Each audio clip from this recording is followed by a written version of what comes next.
Thank you again for joining us today.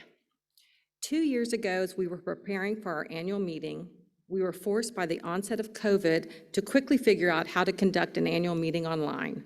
Our staff did a remarkable job pivoting to an online format.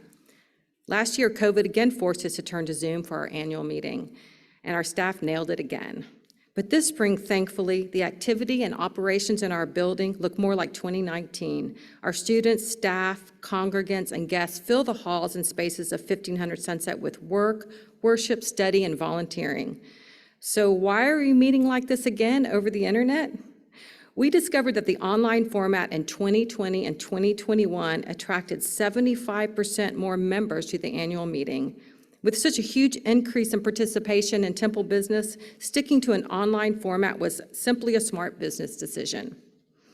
Finding the right balance between in-person and virtual program is something our staff thinks about a lot.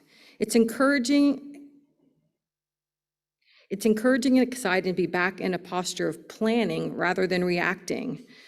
Digital programming and live stream worship services provide us access to many of our members. I'm grateful for the increased accessibility, but I'm thrilled that our campus is bustling with people again.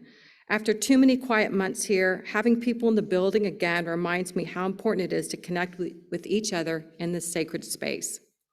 In recent months, our members and guests have filled the pews in the Barish Sanctuary for joyful celebrations, including the Shabbat Shira celebration in honor of Barbara Lozer's 45 years with Emmanuel, the hilarious Purim spiel, and the Sisterhood spectacular music of the night honoring Dolores Wolkenfeld.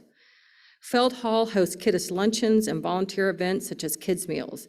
As part of our endowment speaker series, we heard the thought-provoking Newsweek editor Batya Ungar-Sargon, and in a couple of weeks, we will have the chance to learn and worship with Cantor Josh Breitzner, our Con Scholar in Residence.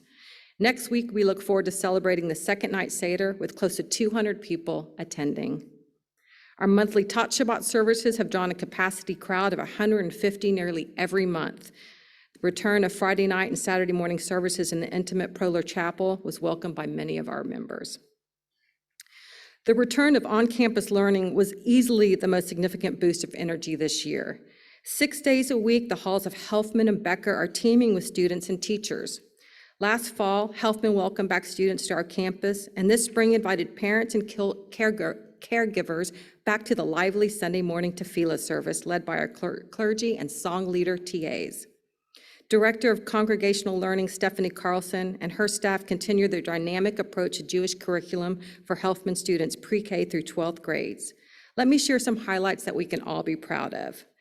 This year's enrollment surpassed expectations with more than 400 students. By the end of May, we will have celebrated the B'nai Mitzvah of more than 40 students here in the beautiful Barish Sanctuary. Kiddush luncheons have resumed. More than 50 students are scheduled for B'nai Mitzvahs beginning in the fall. Helfman provides leadership development and engagement for 57 outstanding teen TAs. On April 29th Shabbat, our Helfman seniors will gather here on the Bima to celebrate the 2022 Helfman graduating class.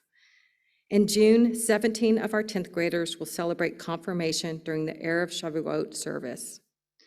And I'm delighted to share that after 2 COVID-related postponements, this June, 25 Helfman 10th, 11th, and 12th graders will depart on the Shirley Barish Memorial Israel Experience for a 22-day trip of a lifetime. This trip is made possible by the vision and generosity of Marvin Barish and his family, as well as Stephanie Carlson and our clergy. Our youngest learners at Becker have also enjoyed being back in the classroom. Like most preschools throughout the country, Becker's enrollment dipped significantly at the beginning of the pandemic when families opted to keep their youngest kids home. Today, Becker enrollment is bouncing back and has nearly doubled to 150 students, thanks to the innovation and intentionality of Becker director Sarah Williams. Under her leadership, Becker's curriculum embraces the Reggio Emilia philosophy of early childhood education. This year, Becker students enjoyed an expanded garden area and the addition of 4 new learning studios, including light and shadow, STEM, art, and sensory, which stir imagination and creativity and support the idea that children learn in a variety of ways. Becker also added some feathered friends with the arrival of 6 hens and a really cool custom chicken coop. You can check them out at the northwest corner of the school. I'm also excited to report that Sarah Williams has been accepted into the Mandel Teacher Education Institute, a professional development program focused on supporting teachers through collaboration and centered in Jewish learning. Our Becker families play a big part of the success of our preschool too. The Becker PTO brought families back together with 2 successful fundraisers this year and will host an on-campus book fair this month. Thank you, Sarah, and thanks to your staff for inspiring our youngest students to love to learn in a safe, joyful environment. One of the best parts of being president of the congregation is working alongside our staff. Emmanuel's long history of a strong partnership between lay leaders and our staff and clergy continued this year with the Board of Trustees. Whether working on committees, setting up new initiatives, providing counsel to staff, and making decisions, our board worked hard, guided by the best interests of our members. A few highlights of the board and committee work this past year include adopting a COVID vaccine requirement for our staff and teachers in order to keep our community safe and healthy, creating the Sacred Belonging Task Force, charged with exploring how to ensure Emmanuel is a place where everyone who comes through our door can find a sense of belonging. The membership committee helped organize a new member Shabbat dinner last fall, which hosted more than 60 new congregants in Feld Hall. Following the creation of a first ever senior staff level position in development, the Director of Congregational Advancement, the board search committee conducted a nationwide search and was thrilled to find and hire Anna Shabde for this position. Diversifying, strengthening Emmanuel's revenue streams has been a topic of board conversation for many years. The board's vision allowed us to create a position that focuses on building relationships with our members in order to create a culture of philanthropy, not just simply planning fundraisers. Anna's warm personality and professional experience allowed her to hit the ground running, listening and getting to know our staff, lay leaders, and members. Her work with both Becker and Helfman on fundraising strategies is paying off, including an extremely successful day of giving for Becker that raised more than $50,000 for Becker scholarships. Anna also works with our endowment board to make thoughtful and careful use of our endowment funds to support our congregation. Each year, our operating budget includes a proposed draw from our endowment, which Freddie Franks will touch on in a moment, but neither the line item nor the balance of the funds tells the whole story of the Temple Endowment Fund. In fact, the stories behind the 70-plus funds that make up our endowment offer a glimpse at the history and growth of Emmanuel.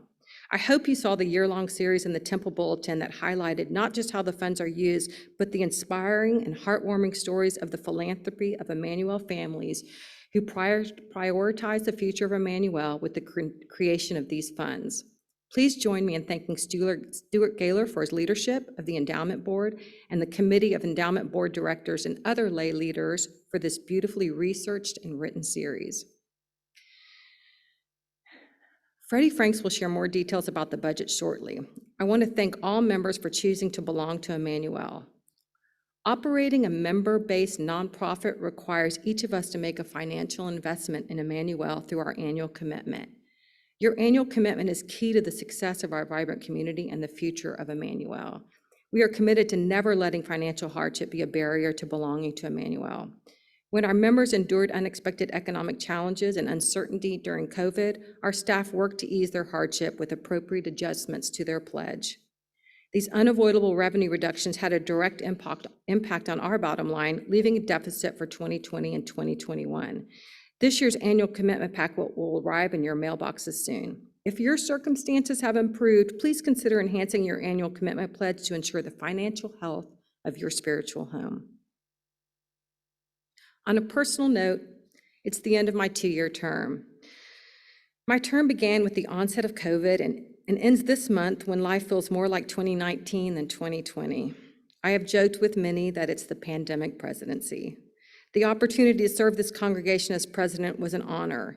To be trusted with leading Emmanuel has been meaningful to me in ways I could not have imagined. Most importantly, I'm grateful for the people I've had the pleasure and privilege to work with and learn from and laugh with.